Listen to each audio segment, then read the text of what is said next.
नमस्कार दोस्तों, आपका स्वागत है। आज की हमारी कहानी है a journey of self respect and success. एक लड़की के स्वाभिमान और सफलता की कहानी। दोस्तों, यह कहानी हमें सिखाती है कि अगर आप खुद पर विश्वास रखते हैं और अपने आत्मसम्मान के लिए डटे रहते हैं तो दुनिया आपकी कद्र करना सीख ही लेती है। यह कहानी एक ऐसी लड़की की है जिसको एक दिन दहेज के नाम पर ठुकरा दिया गया था। वह आज शहर की डिस्ट्रिक्ट मजिस्ट्रेट डीएम बन चुकी थी और वही विशाल जिसने कभी उसे दहेज के बिना अपनाने से इनकार किया था, आज उसी के ऑफिस में एक मामूली सा कर्मचारी था जिसे उसके आदेशों का पालन करने के लिए खड़ा रहना पड़ता था। तो आइए सुनते हैं आज की कहानी। सर्दियों की एक सुनहरी सुबह थी। हल्की धुंध की चादर में लिपटी गलियों से होकर जब सूरज की किरणें शहर की ऊंची ऊंची इमारतों पर पड़ती तो ऐसा लगता मानो प्रकृति ने स्वर्णिम आभा बिखेर दी हो। इसी ठंडी सुबह की ताजगी के बीच एक छोटे से घर में आंगन में तुलसी के पौधे को जल चढ़ाते हुए करुणा देवी ने एक लंबी सांस ली। उनके चेहरे पर एक अजीब सी शांति थी। एक ऐसा सुकून था जो हर उस माँ को महसूस होता है जिसने अपनी संतान के लिए अपना सब कुछ समर्पित कर दिया हो। यह घर छोटा जरूर था, लेकिन इसकी नींव में बड़े सपने बसे थे। यह वही घर था जहाँ राधिका का जन्म हुआ था। एक ऐसी बेटी जिसने अपने माता पिता के जीवन में आशा की नई रोशनी भरी थी। महेश और करुणा एक मध्यम वर्गीय परिवार से थे। वे अत्यधिक शिक्षित नहीं थे, लेकिन अपने हुनर और मेहनत के बल पर उन्होंने अपना छोटा सा व्यवसाय खड़ा किया था। उन्हें अपनी आर्थिक स्थिति से कोई शिकायत नहीं थी, क्योंकि उनका सबसे बड़ा खजाना थी राधिका।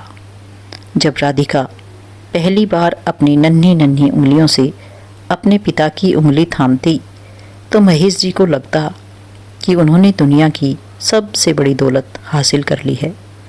उसकी हंसी उनकी सुबह की ताजगी बन जाती।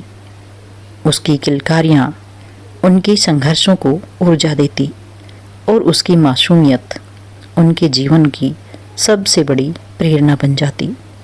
महेश और करुणा ने अपनी बेटी को हमेशा किसी राजकुमारी की तरह पाला, लेकिन उन्होंने उसे यह भी सिखाया कि असली राजकुमारियां वे होती हैं जो खुद अपनी तकदीर लिखती हैं।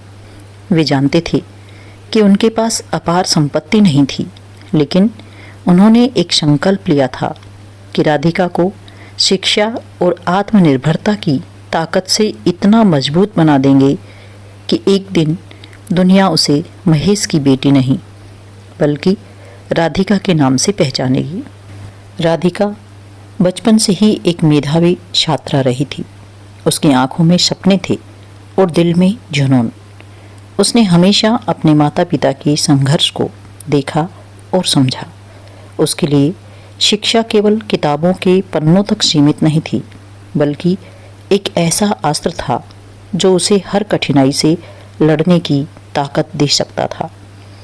समय बीतता गया। राधिका ने एमएससी प्रथम श्रेणी से उत्तीर्ण किया। उसकी सफलता ने न सिर्फ उसके माता पिता की आंखों में गर्व के आंसू ला दिए, बल्कि पूरे मोहल्ले में उसकी मिसाल दी जाने लगी। रिश्तेदारों और पड़ोसियों की बातें बदल गई।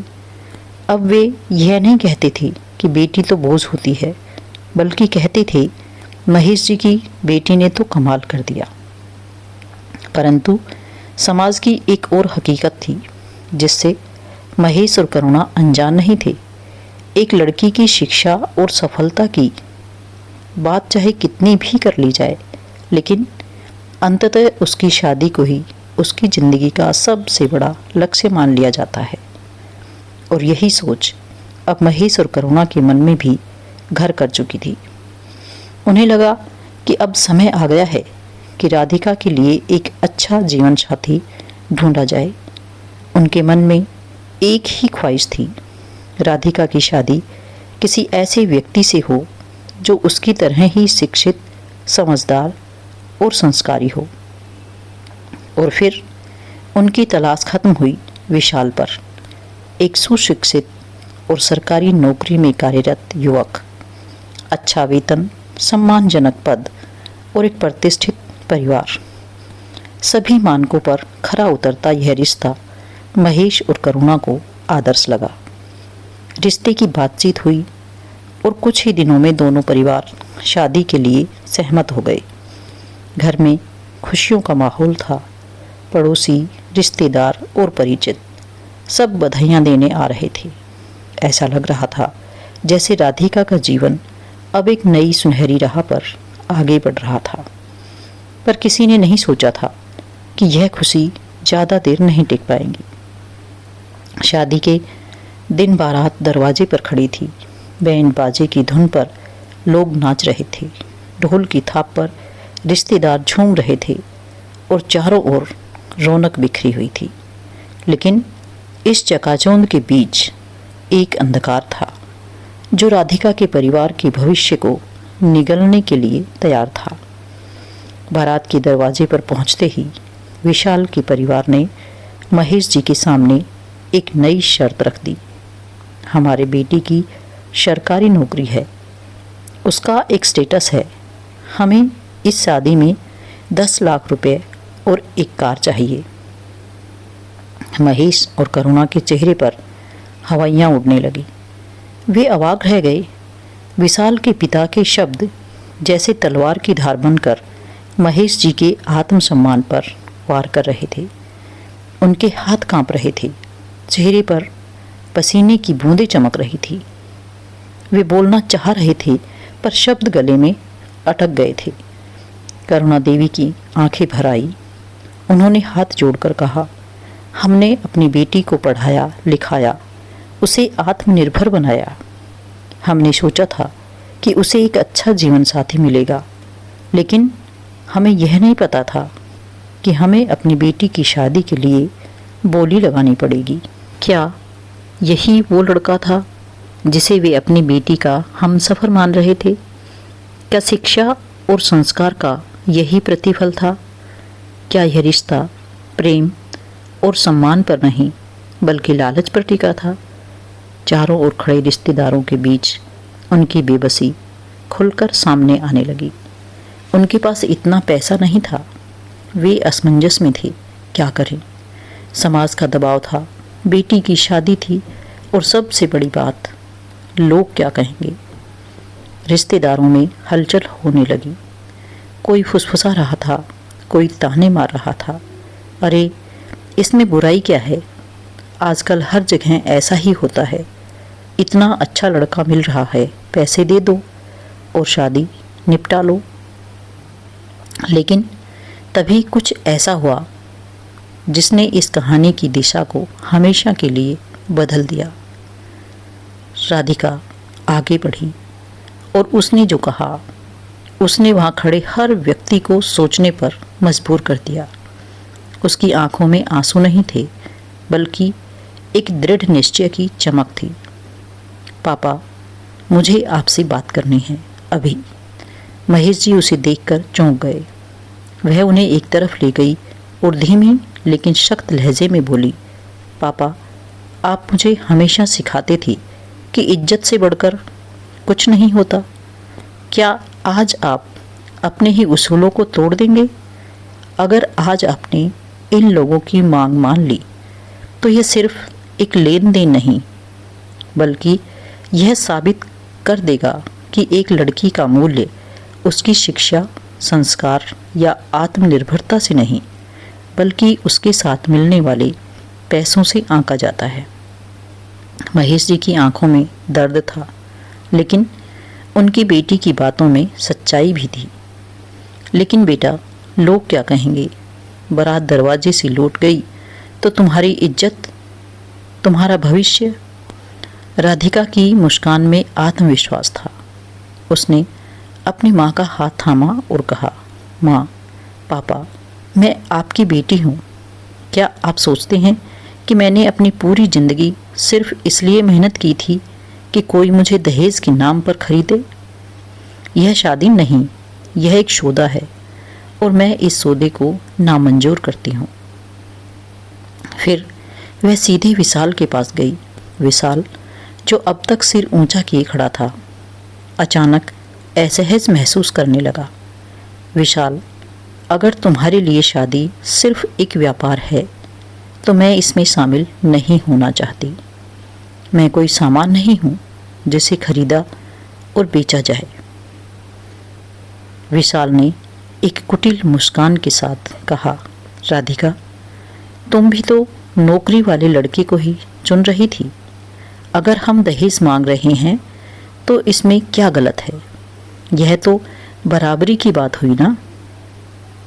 राधिका ने ठहाके लगाने वाले मेहमानों की ओर देखा और उनकी आंखों में झांकते हुए कहा, बराबरी बराबरी तब होती जब तुम और मैं समान आधार पर होते, लेकिन यहाँ तुम अपनी शिक्षा और नौकरी को अपनी कीमत बनाने में लगा रहे हो, जबकि मैं अपनी शिक्षा और आत्मसम्मान को अपनी ताकत बना रही हूँ।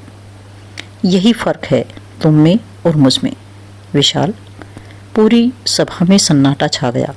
रिश्तेदार, जो अब तक ताने कस रहे थे, अब सिर झुकाकर खड़े थे। कुछ औरतें कानाफूसी करने लगी। देखो, जरा पढ़ाई ने इसकी जुबान कितनी तेज कर दी है। लड़की में बहुत घमंड आ गया है, बारात ठुकरा रही है। अरे, लेकिन इस बार महेश और करुणा झुके नहीं। वे गर्व से अपनी बेटी के पास खड़े थे। राधिका ने सबके सामने घोषणा कर दी, आज मैं एक वचन देती हूँ, 1 साल के अंदर मैं तुमसे भी ऊंचे पद को हासिल करके दिखाऊंगी। मैं खुद को इस काबिल बनाऊंगी कि लोग मुझे दहेज नहीं, मेरी मेहनत की वजह से पहचानेंगे। और तब देखूंगी कि रिश्तों की कतार में तुम मेरे सामने टिक भी पाओगे या नहीं। विशाल और उसका परिवार अपमानित और पराजित महसूस कर रहा था। वे बिना शादी किए ही बारात लेकर वापस लौट गए। महेश और करुणा गहरे सदमे में थे। वे समाज के दबाव और अपनी बेटी की प्रतिष्ठा को लेकर चिंतित थे, लेकिन तभी राधिका ने महत्वपूर्ण फैसला लिया था। उसने अपने माता पिता को समझाया कि यह विवाह उसके आत्मसम्मान और मूल्यों के विरुद्ध है। राधिका के शब्दों ने पूरे माहौल को झकझोर कर रख दिया था। जो मेहमान अब तक तमाशा देख रहे थे, वे अब चुपचाप खड़े थे। बारात दरवाजे से लौट चुकी थी, लेकिन महेश और करुणा के चेहरे पर अफसोस के बजाय गर्व था। राधिका ने एक गहरी सांस ली और खुद से कहा, अब वक्त आ गया है जब मुझे अपनी पहचान खुद बनानी होगी। लोग मुझे उस बारात से ठुकराई गई लड़की के रूप में नहीं, बल्कि मेरी काबिलियत के लिए जानेंगे। शादी टूटने के बाद रिश्तेदारों की बातें और समाज के ताने बढ़ गए। मोहल्ले की औरतें कहती, अब कौन करेगा इससे शादी? शादी के दिन लड़के को ठुकरा दिया। इतनी घमंडी लड़की से कौन रिश्ता रखना चाहेगा? राधिका ने इन तानों को अनसुना करना सीख लिया।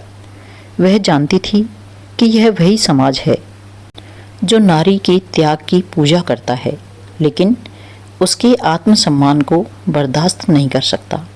राधिका ने फैसला कर लिया कि अब वह सिर्फ नौकरी नहीं, बल्कि एक प्रतिष्ठित सरकारी पद हासिल करेगी।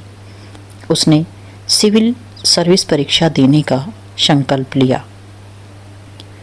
महेश जी चिंतित थे। बेटा, यह आसान रहा नहीं है, यह परीक्षा बहुत कठिन होती है। राधिका ने आत्मविश्वास से कहा, पापा, जब एक लड़की अपने सपनों से समझौता कर लेती है, तब वह कठिनाई से नहीं डरती। और पापा, आपको क्या लगता है उस घर में शादी करके जाने से क्या मेरी परेशानियाँ कम हो जाती? वहाँ तो मेरी कठिनाइयाँ बढ़ने के साथ साथ मेरा फ्यूचर भी ख़त्म हो जाता। अब कम से कम कठिनाइयों का सामना करके मैं आपका और अपना सर तो सम्मान से ऊंचा कर पाऊंगी। रमेश जी उसकी बात सुनकर चुप रह गए। राधिका ने खुद को पूरी तरह पढ़ाई में झोंक दिया। दिन रात किताबों के बीच उसका सफ़र जारी था। जब मोहल्ले के लोग उसके माता पिता को ताने मारते, तब भी करुणा अपने माथे पर हाथ रखकर मुस्कुराती और कहती, जिस दिन मेरी बेटी का नाम अखबार में छपेगा उसी दिन ये सारी बातें खुद ब खुद बंद हो जाएंगी। परीक्षा पास करना आसान नहीं था। रात के 2 बजे जब पूरी दुनिया सो रही होती, तब राधिका अकेले अपने कमरे में बैठी पढ़ रही होती। एक बार माँ ने उसे देखकर कहा, बेटा इतनी मेहनत मत कर, सेहत खराब हो जाएगी। लेकिन राधिका मुस्कुराई और बोली, माँ जब पूरी दुनिया सो रही होती है तब विजेता अपने सपनों को संजोने में लगे रहते हैं। मैं भी वही कर रही हूँ। मुझे भी विजय प्राप्त करनी है। हालांकि राह आसान नहीं थी। कुछ बार उसके मॉक टेस्ट खराब हो गए, कुछ बार उसे समझ नहीं आया कि वह सही दिशा में जा रही है या नहीं। कई बार ऐसा भी हुआ जब राधिका को निराशा घेरने लगी। एक दिन जब उसका मॉक टेस्ट खराब हो गया तो वह हताश होकर माँ के पास बैठ गई और बोली, माँ शायद मैं ये कर ही नहीं सकती थी। यह सब मुझसे नहीं होगा और कितनी मेहनत करूं। करुणा देवी ने उसकी आंखों में देखा और बड़े प्यार से कहा, बेटा जब तू पहली बार चलना सीख रही थी तब कितनी बार गिरी थी? बहुत बार, राधिका ने धीरे से कहा। लेकिन फिर भी तूने चलना सीख ही लिया ना, तो फिर आज क्यों हार मान रही है? गिरना कोई अपराध नहीं है, लेकिन हार मानना अपने सपनों के साथ अन्याय है। राधिका जी की आंखों में फिर से चमक आ गई। वह उठी और अगले ही पल उसने अपनी हार को ताकत में बदलने का फैसला कर लिया। कई महीनों की मेहनत के बाद आखिर वह दिन आ ही गया जब सिविल सर्विस परीक्षा का परिणाम घोषित हुआ। महेश जी अखबार के पन्ने पलट रहे थे और अचानक उनका हाथ कांप गया। राधिका, तुम्हारा नाम पहले पन्ने पर छपा है। राधिका ने पेपर झपट लिया। उसके नाम के आगे लिखा था, Radhika Sharma, rank 225, selected for IAS। उसकी आंखों में आंसू छलक पड़े। ये खुशी के आंसू थे, संघर्ष के परिणाम के आंसू थे। अब राधिका जिले की जिलाधिकारी बन चुकी थी। उसकी अपनी गाड़ी थी, सरकारी बंगला था, लेकिन सबसे बड़ी बात उसका आत्मसम्मान था। अब राधिका के पास सब कुछ था, सम्मान, प्रतिष्ठा, धन और आत्मनिर्भरता। उसके माता पिता गर्व से सिर ऊंचा किए उसकी सफलता को देख रहे थे। अब वही समाज जिसने कभी उसे ताने दिए थे उसकी तारीफ कर रहा था। एक दिन विशाल को किसी सरकारी काम से जिला कलेक्टर ऑफिस जाना पड़ा। जब उसने वहाँ की DM को नेम प्लेट पर राधिका शर्मा लिखा देखा तो उसके पैरों तले जमीन खिसक गई। अंदर जाकर जब उसने राधिका को देखा तो वह शर्म से सिर झुकाकर खड़ा हो गया। वह लड़की जिसे उसने दहेज के लिए ठुकरा दिया था, आज एक शक्तिशाली प्रशासनिक अधिकारी बन चुकी थी। विशाल ने माफ़ी मांगते हुए कहा, मुझे नहीं पता था कि तुम इतनी काबिल हो। मुझे अफसोस है कि मैंने तुम्हें खो दिया। राधिका, मुझे माफ़ कर दो। मुझे नहीं पता था कि तुम इतनी बड़ी अधिकारी बन जाओगी। मैंने तुम्हें कभी समझा ही नहीं। मैं अपने किए पर बहुत शर्मिंदा हूँ। काश उस दिन मैंने तुम्हें अपनाया होता। राधिका ने गहरी नज़रों से विशाल को देखा। काश, उसने मुस्कुराते हुए कहा, काश तुमने उस दिन मेरा आत्मसम्मान समझा होता। लेकिन विशाल, मुझे तुमसे कोई शिकायत नहीं है। अगर उस दिन तुमने ये सब नहीं किया होता तो शायद आज मैं इस कुर्सी पर नहीं होती। शायद मैं हमेशा तुम्हारे और तुम्हारे परिवार के ताने सुनती रहती, या फिर यह सोचकर पछताती रहती कि मेरे कारण मेरे माँ बाप को इतना अपमान हुआ। विशाल, हम अपने जीवन के निर्माता खुद होते हैं। हम चाहें तो मुश्किल अवसरों से सीख सकते हैं और चाहें तो उनके शिकार बन सकते हैं। मैंने पहले वाला रास्ता चुना और आज मुझे अपने निर्णय पर गर्व है। लेकिन तुमने मुझे सिर्फ दहेज की नज़रों से देखा। आज जब मैं इस कुर्सी पर बैठी हूँ तब तुम्हें एहसास हुआ कि मैं काबिल हूँ। विशाल अपने आप को ठगा सा महसूस कर रहा था। उसे आत्मग्लानि हो रही थी। आज शायद उसे एहसास हो रहा था कि उसने क्या खोया था। यह कहानी सिर्फ राधिका की नहीं बल्कि हर उस लड़की की प्रेरणा है जो अपने आत्मसम्मान और सपनों के लिए लड़ने को तैयार है। यह कहानी समाज को यह संदेश देती है कि लड़कियों की असली पहचान उनकी काबिलियत और आत्मसम्मान में होती है, ना कि दहेज में। जब एक लड़की को अवसर दिया जाए तो वह अपनी मेहनत से सफलता की सीढ़ियों पर चढ़कर उन ऊंचाइयों को छू सकती है जहाँ की लोग कल्पना भी नहीं कर सकते। यह कहानी यह भी सिखाती है कि परिस्थितियाँ कितनी भी कठिन क्यों ना हो, अगर इंसान में संकल्प और मेहनत की शक्ति हो तो वह किसी भी लक्ष्य को हासिल कर सकता है। राधिका ने यह साबित कर दिया कि जो लोग आत्मसम्मान से समझौता नहीं करते वे अंततः समाज में अपना एक अलग और सम्मानजनक स्थान बना लेते हैं। इसके अलावा यह कहानी समाज के दोहरे मापदंडों को भी उजागर करती है, जहां एक और लोग लड़कियों की शिक्षा और उनके आत्मनिर्भर बनने की बात करते हैं, वहीं दूसरी ओर दहेज जैसी कुप्रथा आज भी कायम है। यह कहानी एक मजबूत संदेश देती है कि शादी एक लड़की की सफलता का पैमाना नहीं है बल्कि उसका आत्मसम्मान और काबिलियत ही है उसकी असली पहचान है। राधिका की यह यात्रा केवल उसकी व्यक्तिगत सफलता की कहानी नहीं थी बल्कि यह एक सामाजिक क्रांति का प्रतीक भी बनी। उसने यह साबित किया कि अगर आप खुद पर विश्वास रखते हैं और अपने आत्मसम्मान के लिए डटे रहते हैं तो दुनिया आपकी कद्र करना सीख ही लेती है। उसने न केवल खुद को दहेज की बेड़ियों से मुक्त किया बल्कि समाज के उन लोगों की सोच को भी झकझोर दिया जो यह मानते थे कि एक लड़की की सफलता केवल उसकी शादी में निहित होती है।